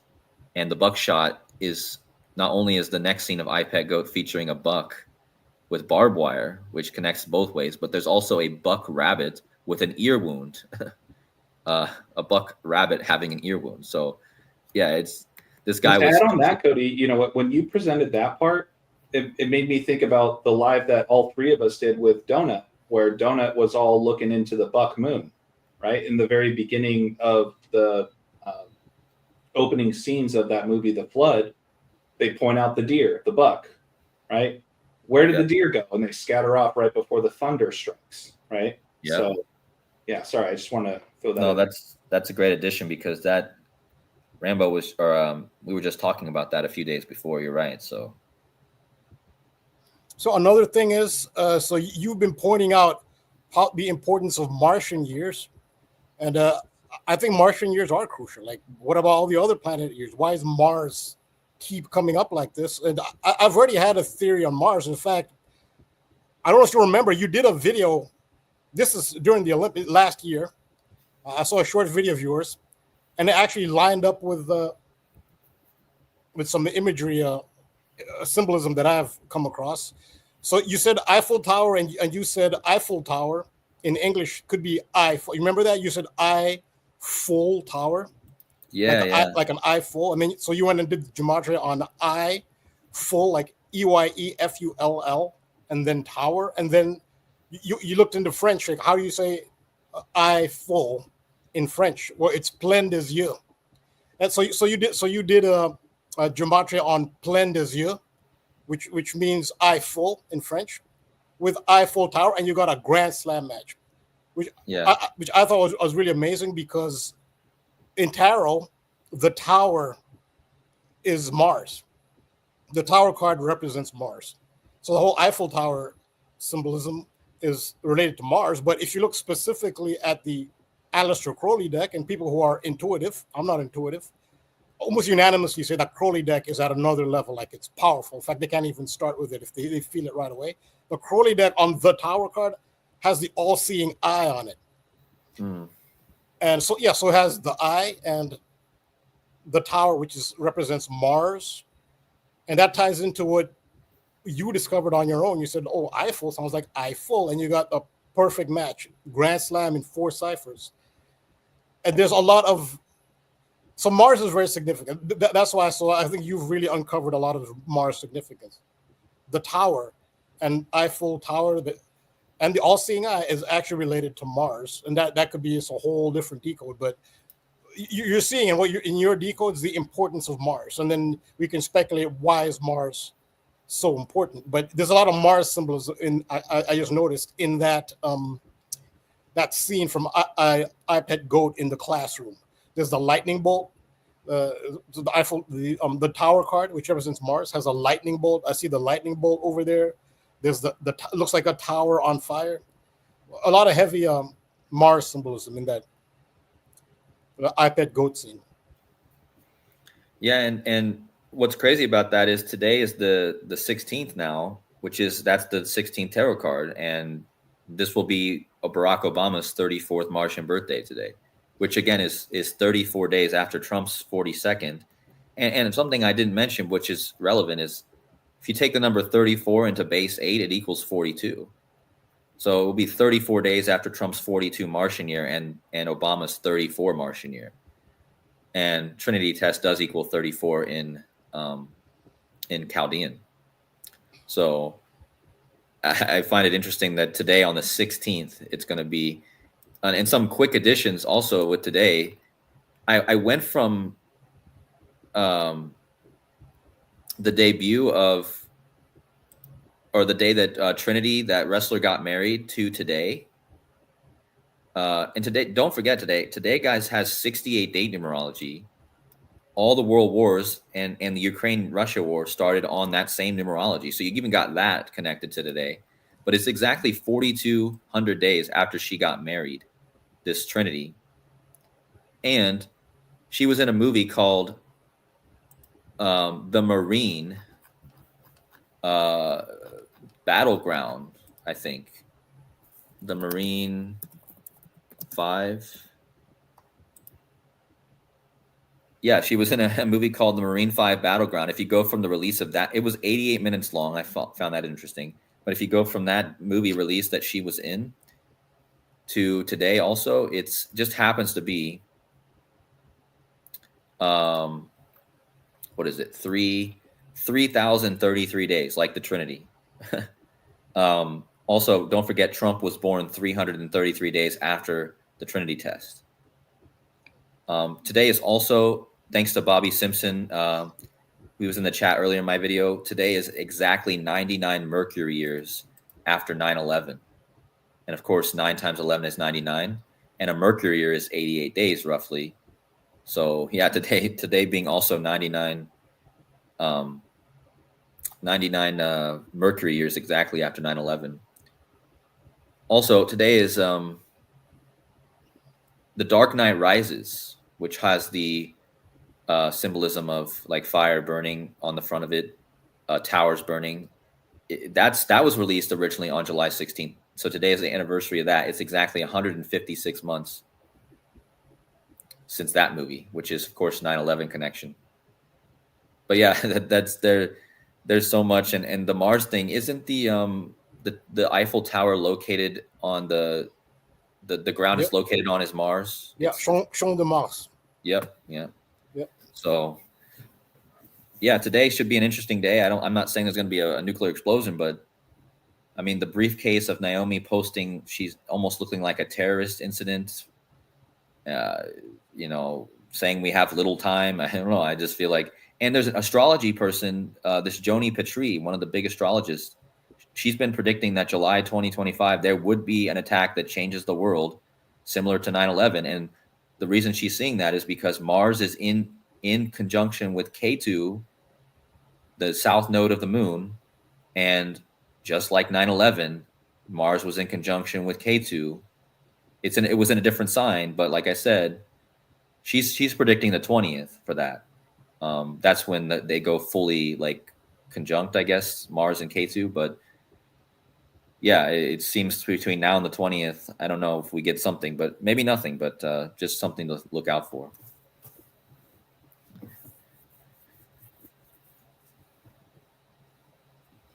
Yeah, we'll see what happens. So a lot of time when you make these gloom and doom predictions, you're kind of in a tough spot because especially when you're specific on a date like that, like she is. So how do you feel? Like, are you relieved it doesn't happen, but then you lose credibility if it doesn't happen? Yeah. But you want to have credibility, so are you supposed to root for it to happen? It kind of puts you in a weird spot. Yeah. When you make a precise gloom and doom prediction like that, do you want to keep credibility, or do you just want people not to get harmed and you lose credibility? Yeah. It's a hard situation too, because when I saw this, I wasn't even looking at the 16th until just like 2 days ago when I was looking at it because today is 88 years and 88 days after the Golden Gate Bridge construction ended. And Pope Francis, he was 88 years, 88 days old on the blood moon this year. He was the same age on the blood moon this year as the Golden Gate is today. And I've already shown how clearly Pope Francis is connected to the Golden Gate. I mean, so many different ways he is. And you have too, with the Francis Scott Key Bridge collapse and the all that stuff. But yeah, so today being that, I think today we'll get something with crypto and Bitcoin, possibly the crypto week they're having.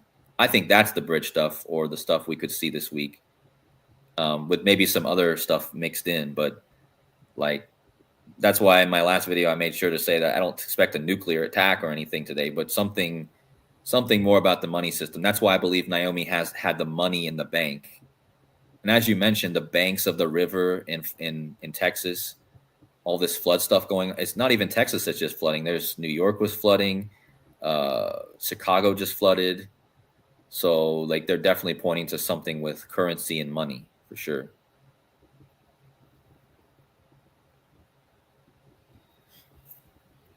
So all amazing stuff. Seriously, you guys, I just want to be cognizant of time. We are almost at the 1 hour, 40-minute mark. There were a couple things I just wanted to help kind of add on to what was shared in the comments, but it wasn't necessarily right in line with what you guys were talking about. So I just want to make sure that we were able to kind of come to a head with this particular discussion. I don't want to get us off topic, and just make sure that we are still good for time to go a little bit longer. Yeah, sure. Yeah, I can go a bit longer. We can get the last few things in here. That's for sure. I mean, I don't know about Rambo, but okay. Yeah, I'm fine. Yeah. Okay, cool. So I will take back the presentation here. I just want to shout out, I did post the comment from one of the viewers earlier, but I think this is really interesting. We're in the year of the snake. Keep an eye on tomorrow, because literally tomorrow will be World Snake Day in the year of the snake. Wow. So that's pretty amazing. The sports side of me would immediately look at the Diamondbacks, but tonight is the MLB All-Star Game. So no teams will be playing tomorrow in the MLB, but that doesn't mean that there aren't snake connections out there in other sports with whatever that is. So I just want to point that out. 168 days since the snake year started. How many days is it from Kobe's birthday or death date? That would be interesting to know. It would be, because it's 168 days from the snake year starting, and today is the day it leaves 168 days in the year. So there's that alignment with that. Oh, but if you go to Kobe, it's 171 days or 172. 172 is interesting if you span it, because I think Kobe died at 172 Mercury years, if I'm not mistaken. That's Jordan's birthday too. I'd have to recheck that real fast, but I'm pretty sure that's how old he was when he died, Kobe, at 172 Mercury years. Yeah, and don't forget about Donald Trump writing that book, right? Or no, he didn't write a book called The Snake. He read that poem. Yeah, he always knew I was the snake. Yeah, I was going to mention that that maybe Donald Trump will be in the news because of that, like Mr. S has said, and you said that snake. I mean, he is a snake. The thing, you have to take it in context. So the reason he was, and the irony is that that actually was originally a song written by a civil rights activist. An African American civil rights activist actually wrote that initially. Thank you, Linda. And it's ironic that Trump, I don't think he doesn't even know who wrote it, but he said the name of who wrote it, but he didn't see it. But nonetheless, he's all full of that kind of irony. I don't know if his controllers actually know that. So what he was saying is, he read the poem basically saying, don't let in Syrian refugees from the war in Syria. He didn't want to let them in. And he's saying, his thing is all Arabs and Muslims are terrorists, is his thing. Or even all of them, like, well, you can't sort out, enough of them are that you can't really tell, so better not let any of them in. That was his point. Like, we will be kind to them out of the goodness of our heart. Like, he thinks he deserves a Nobel Prize. He sees himself as this pure-hearted person somehow. Absolute. He has narcissistic personality disorder. He has completely no self-awareness. So his thing was, yeah, we're the good-hearted, pure ones. If we let the Syrians in, refugees, out of the goodness of our heart, what they're going to do is what the snake did in the poem. So the poem was a lady who saw a snake on the ground. It was in distress, and it was really cold outside in winter, and the snake begged the woman to kind of feed her and just kind of, give her some shelter and some food for a while, and once he's better, he'll leave. He really pleaded with the woman. She was hesitant at first, and he convinced the woman to take her in. And she ends up biting her and poisoning her to death. And she asked, why did you bite me and poison me when I saved your life? And he told her, because I'm a snake. And he said, you should have known that. And so when Trump was reading that poem, you should see him read it. When he gets to the punchline of when she asked the snake, why did you bite me after all I did? You begged me to save your life. I saved your life. Why did you bite me? When he gets to that punchline, he says, well, because he is this giddy excitement that it is clear when he's reading that poem, it looks as if he identifies with the snake. I mean, he gets like giddy like a schoolboy before he read that line. He couldn't wait to deliver that part because now where that applies is what's happening in the news now. What did a lot of MAGA Trump supporters, what did they really have specifically, one issue specifically where they had a lot of confidence in him? It was the whole save the children thing. This belief that Trump will save the children. They really had a deep belief in that. He's going to put an end to I guess people aren't allowed to say that on YouTube or something, but the whole traffic issue. That's where people poured it. That's one issue especially. Specifically, they saw Trump is going to be I don't know why you'd think that. I don't know why they're surprised. And now they're feeling betrayed. There's a big feeling of, especially people, his supporters, for whom the Save the Children was one of their main issues. They saw him as a savior for the children, and they really feel betrayed with what you can see. The Justice Department, the FBI was under pressure to just suddenly drop the Epstein case. The Epstein files really, they just dropped it and said there are no, 10% of the Epstein files actually were released. It's 90% that they're saying, there's nothing there, they won't be released. And look, it's causing, that's the biggest story in politics right now, is the way they just dropped that case. And everybody in the FBI, from the FBI leadership, they're all going to, they're either quit, probably not going to be fired. They'll probably quit before they get fired. There's a total upheaval in the FBI. There's total upheaval in MAGA because Trump. This is the snake. If ever there was a snake episode with Trump, this is it. They know the Justice Department put pressure on the pressure was put on them, on the FBI, to drop that case. And now Ghislaine Maxwell, she's like, okay, I can get out of jail then if that's the case. Now Ghislaine Maxwell, and there's plenty of hard evidence. And where was Ghislaine Maxwell, which was released in court? This is evidence. Where was she bringing some of the young teenage girls in? Mar-a-Lago. Mar-a-Lago was actually one of the centers for this. It doesn't look good for Trump. Why anyone would think Trump really was going to save the children, it's beyond me. But this is the snake. This is the snake moment for Trump. This is it. For all the MAGA people who thought Trump was going to save the children, this is it. So you guys heard it here first. There's probably something coming tomorrow on World Snake Day, in the year of the snake, in the time of Donald Trump being in office, who read the snake. So everybody keep an eye out. Remember, sorry, go ahead. Oh, sorry. The Pearl Harbor happened in a snake year. 9/11 happened in a snake year. So all that, and then I found out just now that today is 216 days before the end of the snake year, and the snake year ends. Huh? That's not good.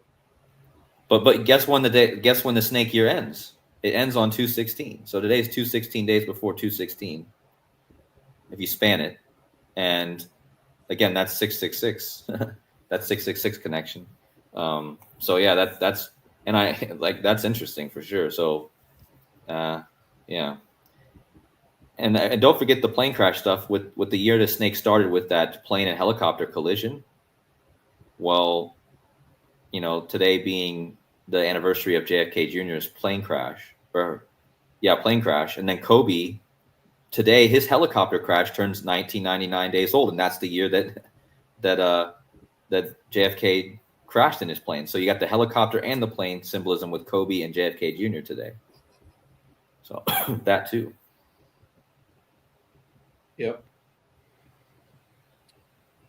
I'm going to try to hopefully keep this within the 2-hour mark, but there were two other things I wanted to touch on with you guys, which I think are really interesting. And, Cody, I feel like you have unwrapped practically every part of symbolism, especially in the beginning scene of I Pet Goat 2. You and I talked about even the phallus yesterday in our live stream. Rain Over Me. Make sure to go check it out, you guys. But one that I think one of the last ones, there's the snowflakes on the wall, on the bottom wall right underneath the map, which I'm not getting to, but there's also the shark, right? The shark that's right next to the burning house. And Rambo talked about how that could be directly related to the burning bush with his whole presentation. But Rambo, I want to pass things off to you and ask you if you had any insight about maybe the shark symbolism in I Pet Goat. But before you answer, I just wanted to share one thing I was thinking about in line with what you continue to educate us about, which is that skull and bone symbolism, it representing two of the three between the trinity of thoughts, action, and emotion, right? Yep. And also in line with what you were talking about, the trinity of the Father, the Son, Holy Spirit, Father, Son, Mother. Call this a reach, you guys. Call this a reach.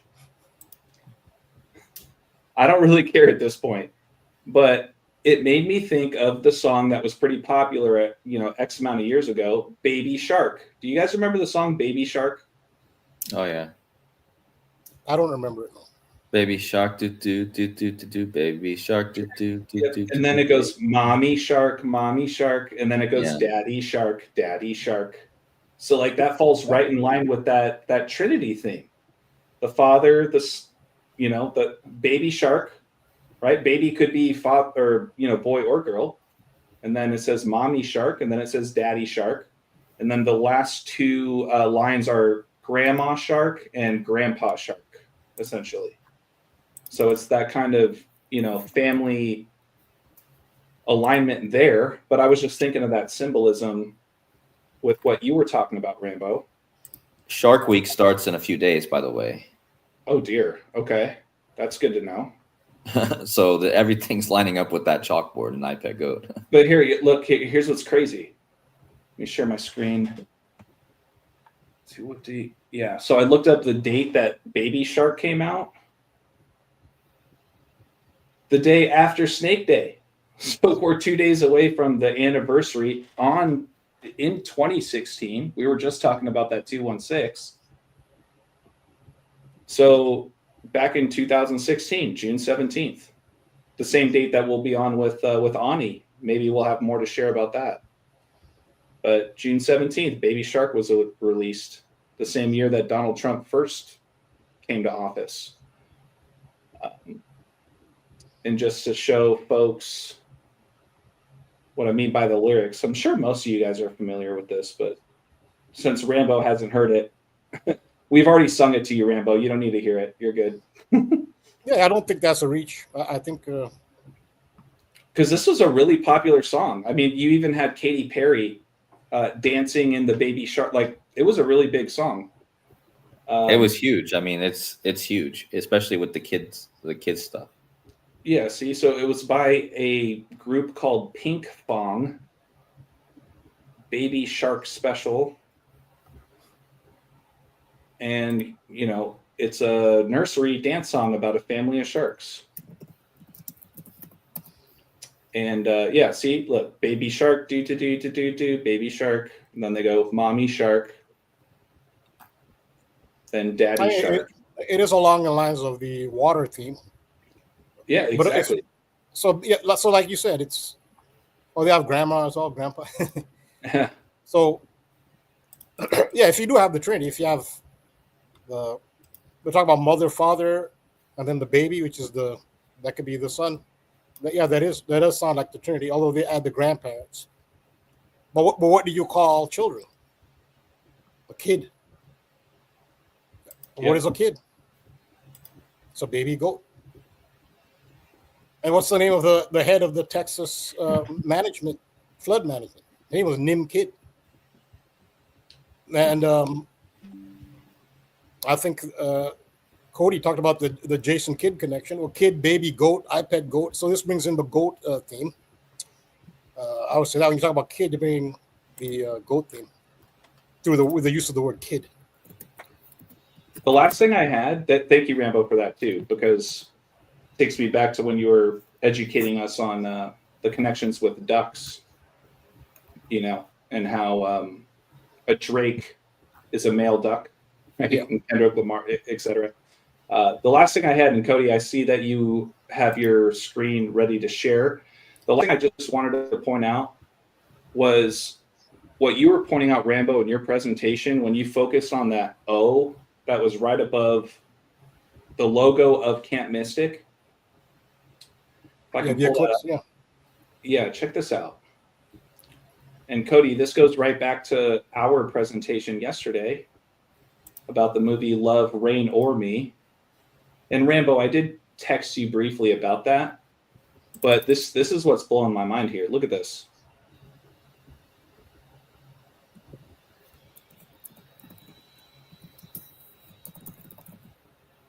Sorry, guys, just a second.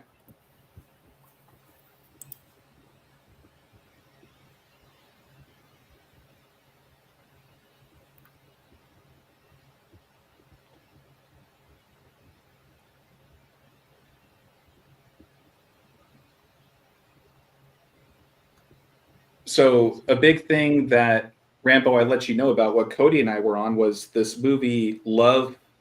Well, the movie's called Reign Over Me. This is with once again Adam Sandler. Back in 2007, it has to do with 9/11, and his character, he loses his whole family, including his wife and his children, which were all daughters. They were all girls. And there's a ton of water symbolism, obviously, in that movie. But when you pointed out this O here and how it represents the eclipse, notice how the theme song of the movie, Reign Over Me, goes back to a song written by The Who called Love, Reign O'er Me, where it takes out the V and it replaces it with an apostrophe. And it looks just like that O in the heart of the Camp Mystic logo. You see what I'm saying? Yeah. So I just want to add that in there.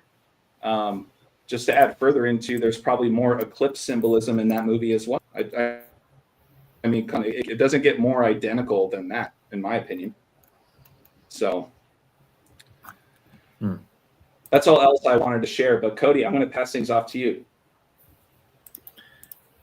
Yeah, you know, just real fast, and we'll wrap it up. But you know, with the shark thing, somebody mentioned in the chat that there is submarines are called sharks. There's a Russian submarine called a shark. North Korea is threatening action right now because of a flyover and there's a whole channel I've talked about who talks about the Golden Gate Bridge and how it's connected to Kobe and Jordan, and how that connects to North Korea, and Dennis Rodman, whose daughter's name is Trinity. We got into that a bit in the last stream with Bobby Simpson was in there. But I found it interesting that I think it was Kimberly, somebody in the chat mentioned, yeah, Kimberly, Shark is a Russian nuclear sub. And also North Korea has a submarine called a Shark. And then I thought, oh, wait, Shark Attack. That's when you think of sharks, you think of shark attacks. Well, you know, with everything going on, what I just showed with the Trinity thing and the September 11th attacks, all tied to George W. Bush, maybe that's part of the reason why there's a shark on the chalkboard as well, considering he was the president during the 9/11 attacks. Shark attacks. Shark attacks does equal 33 in gematria, of course. And I think baby shark equals 33. I think even shark equals 33, shark attacks equals 33, and baby shark, I think, equals 33. Yeah, they all equal 33. Baby shark even equals 156, which is the, of course, 9/11 is the 156 prime number. So there's that. So there's that connection with the shark that could have something to do with it. And then if you think about it, right above the shark is the phallus, which is shooting out what looks to be droplets of water, which in this case is kind of a play on words of not only the act of sex, but also the act of attacks. And a phallus, think about it. I mean, it's the act, it's action, like Rambo says, like the masculine is action, or going, and basically the phallus is attacking. It goes in and attacks something, you know, to release its bombs. So I think there could be like huge attack symbolism, because the shark is right underneath of the missiles that are shooting out what looks like to be missiles, which look like water. So another thing with shark, the movie Jaws this year has its 50th anniversary. On June 20th, 2025, Jaws has its 50th, and so that's an even bigger anniversary than Back to the Future. Wait, June 20th, Jaws is the 50th anniversary. So we just had the 50th, or you're saying next year will be the 50th? No, this year. So Jaws is 50 years old right now. So right before Trump attacked Iran, you know, the Jaws attacks. So yeah, that's June 20th, 1975. It says, yeah, 50 years since it released. So yeah, that's something to think about too. That I could have sworn I saw something in the news just this week about Jaws. But yeah, that's kind of what I had with the shark. There might be more, but. And thanks to Kimberly in the chat, she's been tearing it up with this stuff in the chat. Yeah, definitely. I think it's about that time, you guys. I think we covered a lot of ground, as we always do. I saw a couple of folks in the chat. They said this could be a 4-hour live, and there's always plenty more to share, and it will always be a gem. But I'll just close by saying thank you, as always, Rambo, Cody. It is a huge blessing to have you in my corner every single week. I look forward to seeing you both again on Thursday with Ani Asaru. Let me get his YouTube channel up. Hold on, I just gotta take this out. But while I do that, Cody, please, any last words before Thursday? Anything else you want to share? Anything else you want to add before we wrap things up? Not much. I'm just grateful for you guys, and also I thought today was really a sign that I'm just glad that Rambo and I were so synced up with this stream, and what he was talking about with the Trinity, and then Trinity ends up winning that championship, and you know, inserting herself into it, and also one thing I want to mention with her real fast, Rambo, with what you talked about with the loss of emotion. her character is experiencing a loss of caring and emotion. She's turned into this crazy psychopath right now. So it fits perfectly with what you mentioned about that theme. So, and yeah, there's definitely more I could say, but that's kind of what I wanted to end it. And can't wait to see you guys again in a few days on Oniasaru. Yeah, thanks again. I know it was a great show again. Thanks for hosting us, putting it together, AJ. We wouldn't be together if AJ didn't put it together. And yeah, AJ, if you could get me that clip of yours, the 322 clip from the movie. It's already in your inbox, Rambo. All right. Okay. Thank you. Yep. Yeah. So thanks again. And yeah, I do look forward to Thursday. Yes, it's going to be a lot of fun. I was planning on pulling up Ani's page at the moment, but I am like, I don't know, my monitor and my laptop. I think I'm getting lag here. And just tell everybody, please make sure to hit that like and subscribe on the way out. We really appreciate you all, and keep an eye out for the link for our live with Ani, Oniasaru, the Spiritual Shade Room, on Thursday night. To be continued, everybody. Take care of yourselves. Take See care. ya.